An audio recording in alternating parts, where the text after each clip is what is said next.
selamat siang Ai. Halo, selamat siang. Gimana kabarnya? Alhamdulillah baik. Ya, ngomong Ai Syarif, model, TV host, fashion designer, dancer pula kan? Apalagi tuh? Long time ago. Banyak banget. Kita bahas apa dulu ya? Suara Mardika dulu mungkin boleh? Boleh. Sejak kapan Ai di Suara Mardika? Iya, jadi Suara Mardika itu masuk tahun 1985. Dan itu waktu itu karena dengar Radio Prambors bahwa ada pembukaan Suara Mardika. Dan langsung nggak berlama-lama langsung daftar, tapi memang audisi cukup ketat ya. Karena di situ diambil daya tangkapnya, lalu dia punya potensi, nggak punya talent, nggak ke sana. Karena di Suara Mardika itu kan memang sebuah organisasi sebenarnya, tetapi diiringi dengan seni budaya Indonesia gitu. Nah, 85 kita masa percobaannya itu 1,5 tahun baru masuk jadi anggota. Terus nggak lama kemudian langsung diminta jadi pelatih dan pengurus. Jadi langsung tuh prosesnya cepat. Berarti di Suara Mardika berapa lama, Ai? Sampai sekarang kami masih aktif karena Suara Mardika kan banyak kegiatan, masih kita komunikasi masih lancar, ada grup WhatsApp juga. Tetapi memang dari Suara Mardika sendiri banyak sekali potensi-potensi atau tokoh-tokoh yang sukses di bidangnya masing-masing gitu. Jadi kalau dibilang jebolan Suara Mardika itu banyaklah yang potensial ya, makanya ke film, ke nyanyi, lalu ke model, akhirnya jadi koreografer, jadi art director dan lain sebagainya gitu. Jadi memang kami waktu itu memang dididik, dibina untuk menjadi sosok yang cintalah budaya Indonesia gitu. Makanya ya kita kan sebuah wadah organisasi. Jadi memang dulu tidak dibayar. Jadi kami datang latihan, pertunjukan, bahkan sampai sempat ke 5 kota di Jerman Barat dan Wina waktu itu di tahun jadi memang kita tuh dididik di sana untuk menjadi sosok yang cinta Indonesia gitu. Berarti karir Ai dimulai dari Suara Mardika startingnya? Startnya betul. Jadi dari Suara Mardika lalu ditawarin pemotretan untuk majalah, cover, lalu iklan juga berawal dari sana. Makanya kalau kita lihat dulu ada Ira Wibowo, ada Andri Sentanu yang sempat jadi bintang Lux, terus ada Denny Malik, ada Rama Suprapto, ada Memes, ada Titi DJ, ada Soraya Haq, ada Marisa Haq, banyak sekali lulusan dari sana yang akhirnya orang melirik gitu. Jadi memang di sana udah terlatih sih ya, dari ekspresi, dari cara jalan, dari penampilan gitu. Jadi orang tuh pencari talent udah siap, istilahnya tinggal ambil aja udah siap jadi bintang gitu. Terus setelah Suara Mardika mulai ke foto model berarti ya? Iya, dari Mahardika justru abis itu banyak tawaran di model, bahkan dulu sempat ditawarin film, tapi belum kepikiran tuh dulu. Malah sekarang jadi senang sekali untuk dari Suara Mardika kan memang kita nggak cuma kita belajar tari, organisasi, tapi juga acting, ekspresi. Nah akhirnya kan film-film banyak yang nawarin waktu itu, tapi entah kenapa waktu itu belum tertarik gitu. Sekarang baru mulai tertarik dengan film gitu. Iya. Gitu. Jadi, berarti ke foto model atau catwalk-nya, Ai? Dulu sempat ke catwalk, nggak lama karena kan model kebelakangan makin tinggi kan, ke sekarang ini makin tinggi. Kalau kita kan dulu 178 aja udah bisa jadi model kalau cowok kan. Sekarang ceweknya aja udah 178 gitu. Jadi nggak bisa, udah berbeda sekali. Tapi memang waktu itu iklan tuh banyak sekali, lebih dari 13 iklan ya untuk komersil waktu itu. Iklan untuk editorial, iklan TV itu banyak sekali waktu itu. Rata-rata pas audisi jebol terus, jadi luluslah gol. Untuk model cover, itu melalui lomba atau seleksi atau langsung ditembak aja? Nah, cover model majalah? Langsung diminta gitu. Jadi Mas Ai, kita ada pemotretan untuk fashion spread, untuk cover gitu langsung waktu itu. Jadi tanpa audisi lagi. Itu yang saya bilang. Jadi mereka para talent scout itu datang ke Sriwijaya Raya 26 waktu itu tempat kami berlatih di tempatnya Mas Guru. Itu memang macam wadah kali ya. Jadi orang-orang yang talent scout itu tinggal narik, tinggal ambil gitu. Istilahnya sosial yang sudah jadi tinggal diambil gitu. Iya. Hingga lanjut ke setelah itu apa lagi tuh? Setelah model?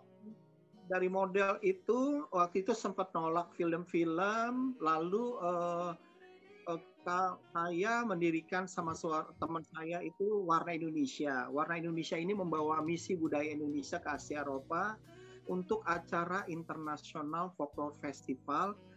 Kami kebanyakan ke Eropa Timur sih. Jadi kalau pergi bisa 20 hari, 15 hari. Jadi membawa misi budaya Indonesia ke sana. Dan kita alat musiknya live. Jadi seluruh negara itu tidak ada yang playback. Jadi musiknya live, nyanyinya live. Ya tentunya kalau kostum kan Indonesia kan sangat colorful kan. Jadi kita tuh Indonesia benar-benar mencuri perhatian sih untuk negara-negara Eropa Timur gitu. Jadi kita selalu jadi favorit kalau udah datang ke International Folklore Festival. Nah itu sampai sekarang karena kebetulan pandemi, jadi kami tidak bisa pergi karena ya ini kondisinya saat ini seperti ini gitu. Karena kami sudah berjalan 15 tahun ke ajang International Folklore Festival. Betul. Berarti itu lebih ke vokal ya katanya ya? Bukan nyanyi? Vokal, tari. Nah, selama kami di sana itu setiap negara itu mendapat booth atau stand di sana. Nah, disitulah akhirnya menjual kemeja batik tulis, tenun atau tenun endek dari Bali. Nah, itu selalu antusias mereka.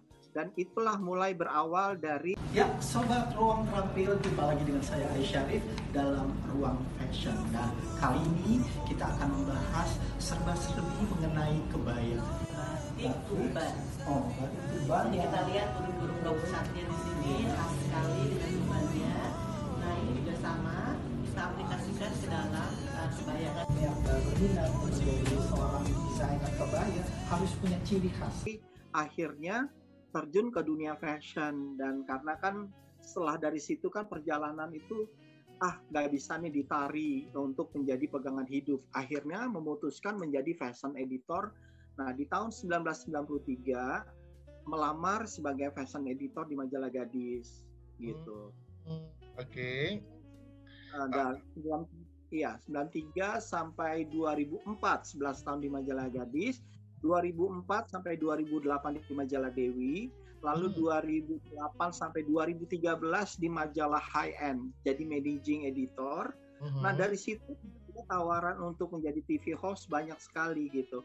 Dari Kompas TV sempat 1 tahun, lalu RTV 1 tahun. Nah sampai sekarang masih di UCTV jadi host untuk program fashion, ya. Khusus fashion. Iya, khusus fashion. Dan ya, Sobat Ruang Terampil, jumpa lagi dengan saya Ai Syarif dalam Ruang Fashion. Nah, kali ini kita akan membahas serba-serbi mengenai kebaya. Ke film, nah terus akhirnya dapat tawaran dari Nia Dinata, perannya waktu itu jadi Pak D ya, Pak D di Gossip Girl Indonesia. Sekarang udah mau masuk. Yang bareng Elmo ya? Iya, nah ini udah masuk season kedua, cuman karena pandemi ya, jadi kami syutingnya tahun depan sepertinya gitu. Action. Sahabat Indonesia, sudah pada nonton belum Gossip Girl Indonesia yang ada di GoPay? Nanti bisa lihat saya di episode pertama dan episode 9. Saya berperan sebagai Pak D-nya Blair Hadiningrat. Indonesia bersama saya sudah ada Elmo Hill. Di era 80-an 90-an, Elmo sebagai top model Indonesia dan sempat main film sebelum di Gossip Girl. Nah, di Gossip Girl, Elmo Hill sebagai adik saya. Seperti apa tanggapannya? Kita ikuti yang berikut ini. Alhamdulillah, saya beruntung sekali bisa sama-sama Ai di produksi film serial Gossip Girl Indonesia, di mana di sana saya berperan sebagai adiknya Pak D. Ai. insya Allah di next production kita bisa sama-sama di dalam satu frame. Tentunya sangat senang bisa bergabung di produksi dengan talent-talent yang sangat berbakat, baik di parent squad-nya maupun juga di children squad, di mana di sana ada Jihan Almira yang berperan sebagai anak saya yang cantik. Tapi Han, kalau drama musical udah sering sekali ikut, jadi nyanyi iya, acting iya kan, waktu itu sering sekali ikut, dan itu lewat audisi drama musical gitu. Jadi memang apa ya, multi talent banget ya. Iya, jadi justru semua diborong sama Ai. Ya, nah makanya yang untuk anak-anak muda sekarang sebaiknya gali dia talent gitu. Jadi jangan sampai, apalagi dalam kondisi gini nih, ternyata ada satu yang terpuruk yang ini hidup gitu, yang satu terpuruk yang ini hidup gitu. Jadi apa ya, kita tuh menjalankan hidup nggak monoton si Henry gitu.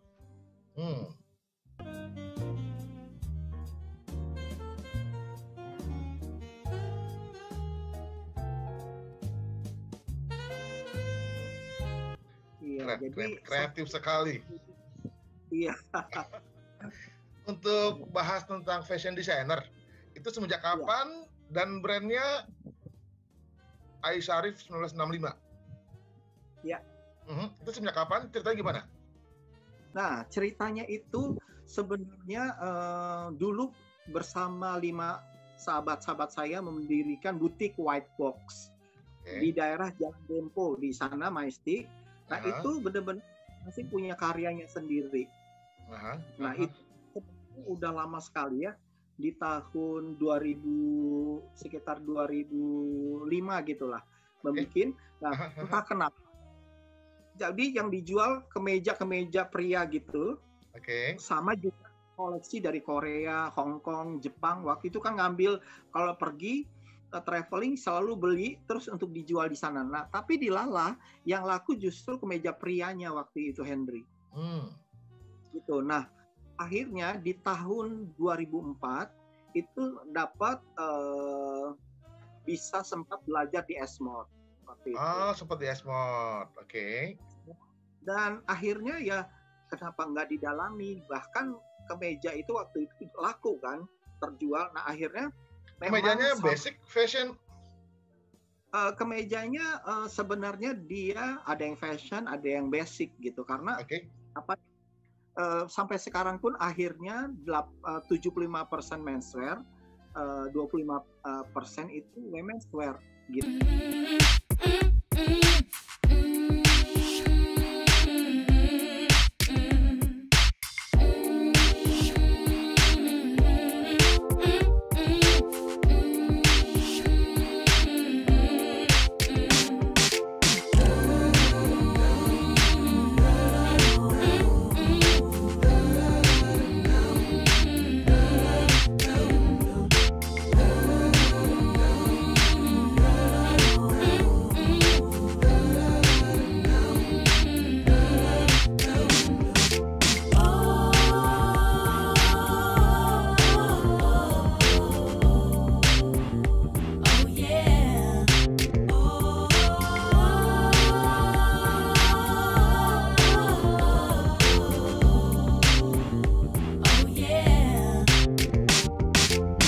Saya untuk diundang ke Den Haag, ke London, ke Hong Kong, ke Korea, ke Kuala Lumpur untuk menampilkan koleksi gitu. Nah, kalau ke luar negeri ini kita tidak membawa koleksi ready to wear yang biasa seperti ini, jadi membawa tenun Bali, batik tulis Indonesia. Itu selalu perjalanan gitu, sampai ke Nepal segala diundang. Gitu. Berarti untuk brand Ai Syarif 1965 berawal dari import dulu berarti? Dari apa, kan? Import bukan tadi katanya.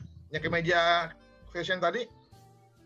Oh, ini nggak dapat, justru dulu memang berawalnya itu sampai sekarang sih sudah 11 tahun ya. Kalau dulu kalau diundang ke luar negeri itu kan kita mempromosikan Indonesia. Nah, itu biasanya kita ambil koleksinya sampai ke beberapa negara gitu, dan antusiasme masyarakat di sana sih luar biasa sih tentang fabric Nusantara. Yang bermain di tenun, saya lihat ya. Ya, batik tulis gitu. Nah, ini kebetulan juga mau diundang lagi ke Korea, tapi kondisinya seperti ini, akhirnya kami lewat virtual sih tampilannya nanti. Ya, kalau butiknya sendiri kan ada di Senayan City bersama Fashion Link, dua Senayan City. Nah, itu lebih bukan batik sama sekali, bukan tenun atau fiber Nusantari, tetapi lebih ready to wear, koleksi ready to wear. Untuk brandnya Ais sendiri, butiknya di mana? Yang Ais Syarif? Ada di Fashion Link lantai 2 Senayan City. Oke. Nanti rencananya akan buka di teras kota BSD rencananya. Selebihnya orang pesan bisa lewat Instagram, lewat ya kayak gitu deh, teman-teman biasanya suka pesan dia. Udah berapa kali show? Show tunggal mungkin? Wah, kalau show tunggal sih kurang tertarik ya Henry ya. Artinya bukan tertarik apa, tapi lebih pada bagaimana kita branding, bagaimana kita terus mempromosikannya lewat teman-teman, lewat Instagram dan saya cukup rajin untuk posting bahwa ada koleksi baru, ada sesuatu yang baru gitu. Jadi kalau untuk show tunggal belum dulu sih. Tapi kalau show-show kecil itu banyak sekali, Henry. Show-show kecil. Ya, kalau misalnya kami diundang ke luar negeri kan itu juga biasanya tampilannya banyak sekali koleksi yang ditampilkan kalau udah ke luar negeri. Selain show, kita juga diberi booth untuk jualan. Ya, begitu sih kurang lebih, Henry. Tapi kalau ngomong desainnya Ais Syarif 1965, itu tabrak sana tabrak sini tapi keren. Wah. Iya. Beneran. Biasanya tabrak semua. Benar, tapi unik dan ya begitu gitu. Iya, sebenarnya konsep saya sendiri itu tailoring. Jadi saya tidak pernah tabu, apalagi kan target marketnya memang sekarang juga menyentuh anak-anak milenial ya. Jadi warna-warnanya lumayan berani, tetapi juga kalau yang konservatif juga ada koleksinya. Jadi memang pilihannya cukup banyak sebenarnya, Henry. Iya. Dan berbanyak bermain di kota gitu-gitu ya? Iya, betul. Terakhir itu kita karena terinspirasi dari Skotlandia juga, terinspirasi dari Tintin. Gaya-gaya. Ya, betul. Iya. Dan pasarnya banyak di zaman milenial sekarang sepertinya. Iya. Iya, betul. Breaknya full lokal. Iya, memang kita utamakan lokal sih kan. Iya. Oh ya? Langka loh lihat bahan-bahannya kayak gitu. Iya, karena sebenarnya memang harus kita kan kerjasama atau kita print sendiri khusus seperti itu. Dan saya ada satu label yang kolaborasi dengan sahabat saya Ari Sanjaya juga. Itu lebih sporty dan kita bilangnya AS by Ais Syarif X Ari Sanjaya. Jadi semuanya itu koleksinya benar-benar sporty, dari jaket, dari t-shirt, dari pants, gitu. Jadi serba sport, dari topi gitu. Iya. Untuk next koleksinya seperti apa? Nah, yang untuk di Jakarta Fashion Week nanti ini saya menampilkan temanya hope. Jadi hope kan kita sekarang kondisi saat ini memang agak sulit ya. Jadi berharap dengan koleksi ini saya ada simbolnya itu dasi. Jadi ini kita boleh dibilang dasi ini kita bisa back to school, back to office, yang kayak gitu loh. Jadi ada harapan untuk kita bisa setelah pandemi ini kita bisa kembali bekerja, kembali sekolah, karena kan susah ya dalam kondisi atau mirip scarf gitu ya, bukan? Enggak, cuman memang warnanya juga warna-warna berani yang kali ini. Biasanya kan kebanyakan warna monokrom. Yang kali ini tuh warna berani, iya. Terus di JFW ya, Ais siapa sih? Iya. Di JFW? Kalau JFW sendiri kan saya sebagai Creative Advisor Jakarta Fashion Week. Nah, JFW ini kan boleh dibilang dia Fashion Week salah satu terbesar di Asia Tenggara gitu. Jadi dia merangkul, lalu dia punya namanya binaan desainer muda, termasuk stereo di dalamnya. dan itu Aha. membina desainer yang siap nantinya untuk go global gitu. Oke. Jadi tidak dia mahir bisa branding di mana-mana, bisa menjual di mana-mana, tetapi memang di dalamnya kami memasukkan bahwa sebagai desainer artinya attitude itu penting juga gitu. Jadi jangan sampai udah tiba-tiba namanya booming terus dia menjadi menjadi inilah istilahnya tinggi hati dan Ini lain-lain gue gitu. gitu ya. Iya, gitu. Oke. Untuk Fashion Week tahun 2021. Ya, Ya. Katanya virtual. betul, virtual tahun ini. Ayo semenjak kapan sih di JFW? Kalau di JFW udah, dulu kan di Femina Group juga. Femina Group 15 tahun. Nah itu dulu kan bagian JFW itu bagian dari Femina Group. Sekarang terpisah, walaupun masih family. Jadi Femina sendiri, JFW sendiri bersama Majalah Dewi itu terpisah di under GCM Group ya. Dan kalau di JFW sendiri tahun ini terpaksa virtual karena kondisinya memang tidak memungkinkan untuk ada undangan gitu. Karena kan kita memang dalam kondisi saat ini belum bisa gitu. Tetapi memang tim JFW sendiri memikirkan ya untuk tampilan di virtual ini ya menarik lah gitu. Jadi nanti akan tayang di di YouTube Jakarta Fashion Week. Bulan November akhir. Oke. Ya. Tapi dari sekarang udah mulai ada itu ya, pencarian model ya? Wah, modelnya malah udah selesai. Kita udah keliling 5 kota. Sebelum pandemi, kami sudah ke Jogja, sudah Surabaya, sudah ke Medan, sudah ke Bandung, lalu finalnya ada di Jakarta. Dan sudah dapat juga 2 pemenang untuk Muse nanti sepanjang atau banyak di koridor-koridor di Senayan City itu ikonnya kita yang baru kami ya. Jadi laki perempuan Rizal sama Maria itu menjadi ikonnya Jakarta Fashion Week tahun ini. Tetapi audisi yang kami lakukan di 5 kota ini mereka nanti akan ikut show di Jakarta Fashion Week gitu. Yang virtual tadi. Yang tadi. Nah, lalu juga kami biasanya mengirimkan 5 model ke Korea untuk ajang Asia Model Festival. Okay. Tetapi tahun ini juga virtual, mereka via virtual, jadi tidak dikirim ke Korea. Nanti setelah semuanya hasil audisi beres, baru mereka akan pergi ke Korea untuk ya mungkin sepertinya untuk acara-acara fashion show aja sih. Seperti itu.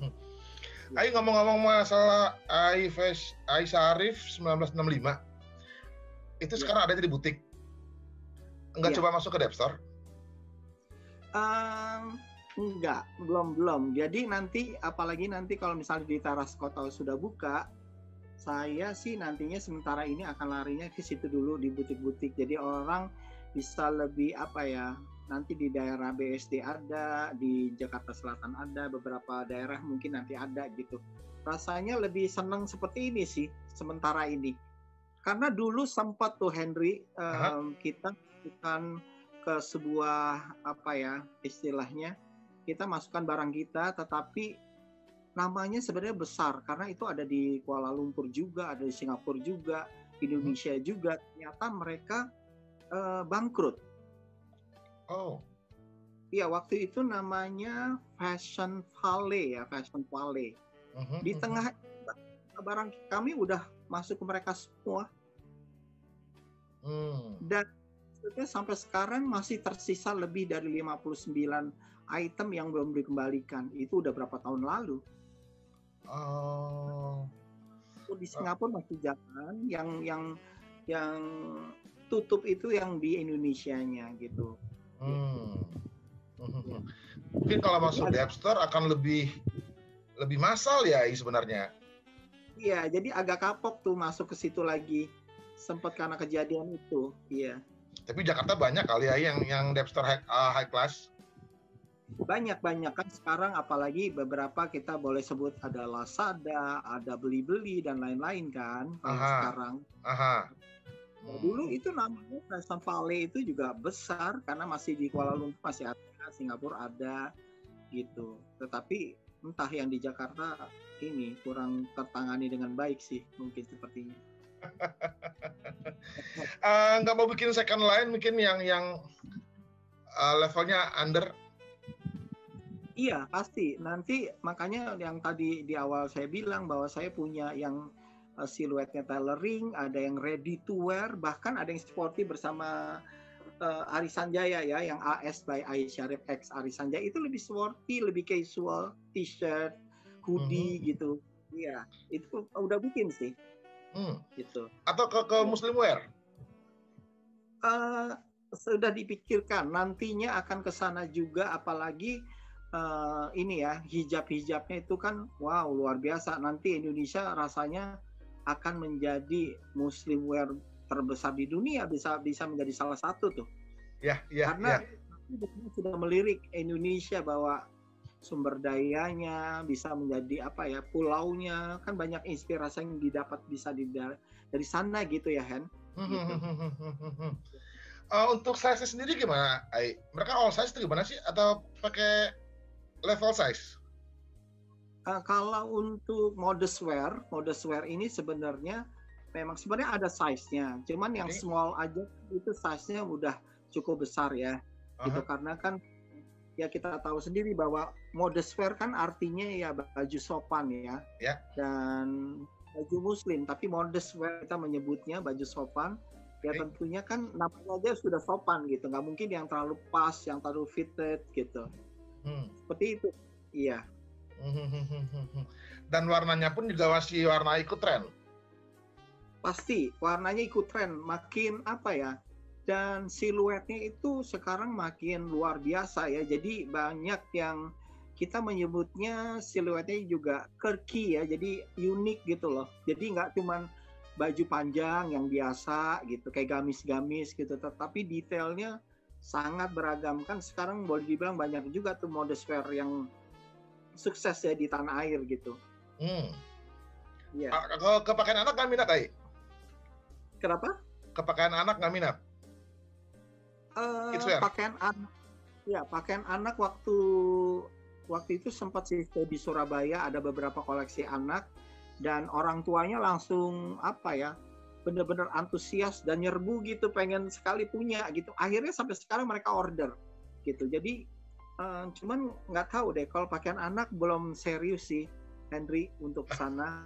Bahkan waktu saya ke Korea itu ditawarkan untuk show di Korea pakaian baju anak-anak gitu. Tapi belum sampai, nanti harus ada investor yang bisa kolaborasi sih untuk pakaian anak. Anak-anak juga pasarnya bagus ya. Iya betul, karena tricky juga kan.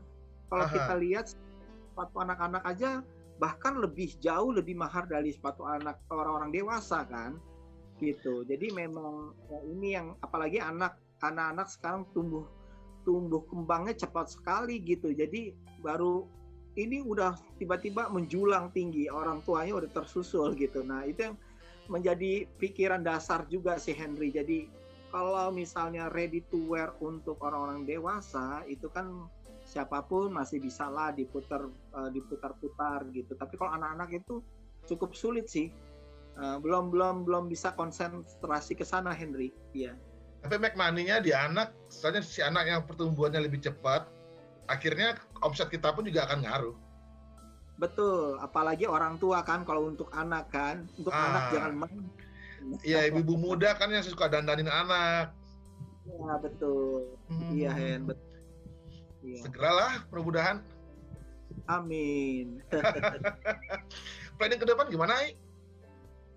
Planning ke depan saya mungkin ada satu usaha yang nanti akan dijalankan bersama orang terdekat ya nantinya, tapi belum bisa disebutkan sih saat ini gitu.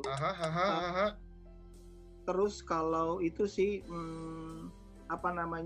saya juga saya juga sekarang selain di Jakarta, saya juga di Tokyo. Saya juga di Tokyo Marine. Oke. sebagai financial consultant. Ini seru juga ngobrol sama Ai. Banyak belajar ini. Ai, makasih ngobrolnya. Sama-sama, Henry. Sukses terus ya terus. Amin. Ditunggu karya-karyanya. Iya. Kalau ada waktu ketemu ya. Amin.